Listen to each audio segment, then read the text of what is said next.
Zodiac മീഡിയയിലേക്ക് എല്ലാ പ്രേക്ഷകർക്കും സ്വാഗതം. 2026 ഏപ്രിൽ മാസത്തെ കാർത്തിക നക്ഷത്രക്കാരുടെ നക്ഷത്രഫലം ഒന്ന് പരിശോധിച്ച് നോക്കാം. കാർത്തിക നക്ഷത്രത്തിൻ്റെ ആദ്യത്തെ 15 നാഴിക വരുന്നത് മേടക്കൂറിലാണ്. മേടക്കൂറുകാർക്ക് കുറച്ച് ദോഷമുള്ള സമയമാണ്. ഒന്നാമത് ദൈവാധീനമില്ല, രണ്ടാമത് 12ാം ഭാവത്തിൽ ചതുർഗ്രഹ യോഗമാണ്. 3 പാപഗ്രഹങ്ങളാണ് ബുധനോട് യോഗം ചെയ്ത് 12 നിൽക്കുന്നത്. ആ ബുധൻ അവിടെ നീചാവസ്ഥയാണ്, ശത്രു സ്ഥാനാധിപതിയാണ്. ബാധാസ്ഥാനത്ത് രാഹു കൂടി നിൽക്കുന്നത് കാരണമുണ്ട് ഏർപ്പെടുന്ന മേഖലയിലൊക്കെ ചെറിയ തടസ്സങ്ങൾ ഉണ്ടാകാൻ സാധ്യതയുണ്ട്. തൊഴിലുമായിട്ട് ബന്ധപ്പെട്ടിട്ട് പ്രശ്നങ്ങൾ ഉണ്ടാകാൻ സാധ്യതയുണ്ട്. അപ്പോൾ നിയമപരമായിരിക്കുന്ന വിഷയങ്ങളിലേക്കൊക്കെ പോകാതിരിക്കാനായിട്ട് വളരെ ശ്രദ്ധിച്ച് മുന്നോട്ട് പോകണം. ഭൗതിക സുഖം അനുഭവിക്കാനും ദാമ്പത്യ സുഖം അനുഭവിക്കാനൊക്കെ യോഗമുള്ളൊരു മാസമാണ്. പക്ഷേ മറ്റു രീതിയിൽ അത്ര ഗുണം പറഞ്ഞുകൂടാ. എന്നാൽ കാർത്തിക നക്ഷത്രത്തിൻ്റെ അവസാനത്തെ 45 നാഴികയിൽ ജനിച്ചവരെ സംബന്ധിച്ച് പറയുമ്പോൾ ശുഭമധ്യസ്ഥിതിയാണ്. 2 വ്യാഴവും 12 ശുക്രനും. എല്ലാ ഗ്രഹങ്ങളുടെയും ഇഷ്ടഭാവസ്ഥിതി അതനുസരിച്ച് അതുകൊണ്ട് തന്നെയുണ്ട്.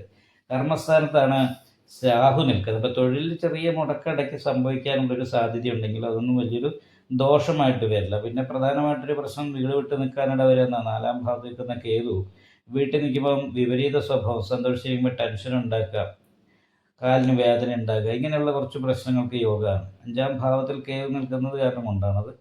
അപ്പോൾ ഹൃദയ സംബന്ധമായിട്ട് രോഗങ്ങളുള്ളവരൊന്ന് ശ്രദ്ധിക്കുകയും ചെയ്താൽ മതി. ബാക്കി എല്ലാവരെ സംബന്ധിച്ചും അനുകൂലമാണ്. കാരണം 2 വ്യാഴം എന്ന് പറയുമ്പോൾ നല്ല ദൈവാധീനം ഉണ്ട്. അതേപോലെ സാധനമന്തി എന്ന് പറയുന്ന യോഗം ചെയ്താണ് 12 ശുക്രൻ നിൽക്കുന്നത്. സർവാഭിഷ്ടസ്ഥാനത്താണ് ശനി നിൽക്കുന്നത്. അപ്പോൾ ശനിദോഷമില്ല. 3 പാപഗ്രഹങ്ങൾ ഒരുമിച്ച് യോഗം ചെയ്ത് നിൽക്കുന്നു എന്ന് പറയുന്ന അവസ്ഥയുടെ കാരണം കൊണ്ട് 11 നിൽക്കുന്ന കാരണമുണ്ട്. ഈ ദീർഘായുർ യോഗമാണ്. അപ്പോൾ കാർത്തിക നക്ഷത്രക്കാരെ സംബന്ധിച്ച് എല്ലാ രീതിയിലുള്ള അനുകൂലമായിരിക്കുന്ന ഗുണഫലങ്ങളും ഈ മാസത്തിൽ അനുഭവിക്കാനായിട്ട് സാധിക്കും. എന്നാലും 10ൽ നിൽക്കുന്ന രാഹുവിൻ്റേതായിരിക്കുന്ന പ്രശ്നവും 4ലെ കേതുവും വീട് വിട്ട് നിൽക്കാനിട വരെ വീടുമായിട്ട് ബന്ധപ്പെട്ട് മാനസിക ടെൻഷൻ വർദ്ധിക്കുക, പിന്നെ പ്രയത്നത്തിനനുസരിച്ച് ലാഭം കിട്ടാതിരിക്കുന്നൊരവസ്ഥ ഉണ്ടാകുക. അപ്പോൾ ഇങ്ങനെയൊക്കെയുള്ള ചെറിയ ചെറിയ പ്രശ്നങ്ങൾ ഉണ്ടാകാൻ സാധ്യതയുള്ളത് കാരണമുണ്ട്. ഒന്ന്, ക്ഷേത്ര ദർശനം നടത്താനും, അതായത് അയ്യപ്പ ക്ഷേത്രത്തിൽ നീരാഞ്ജനം വഴിപാട് ചെയ്യുക. അതിനോടൊപ്പം ശിവക്ഷേത്രത്തിൽ ശംഖാഭിഷേകം, നെയ്വിളക്ക്, ഗണപതി ഹോമം, അതുപോലെ നാഗപൂജ, ഇത്രയും പരിഹാരങ്ങളൊക്കെ ചെയ്യുകയും അതല്ലെങ്കിൽ രാഹു പൂജയും കേതു പൂജയും ചെയ്യുക.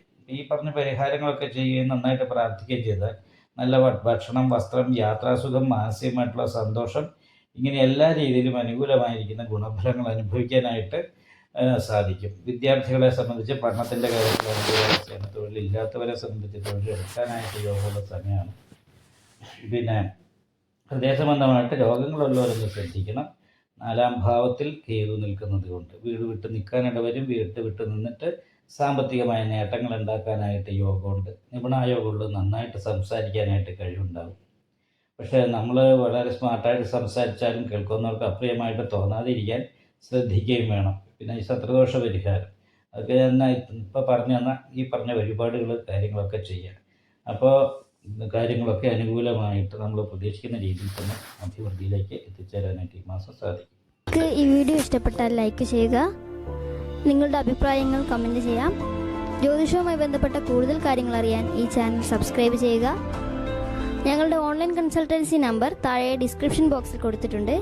ആവശ്യമുള്ളവർക്ക് കോൺടാക്റ്റ് ചെയ്യാവുന്നതാണ്.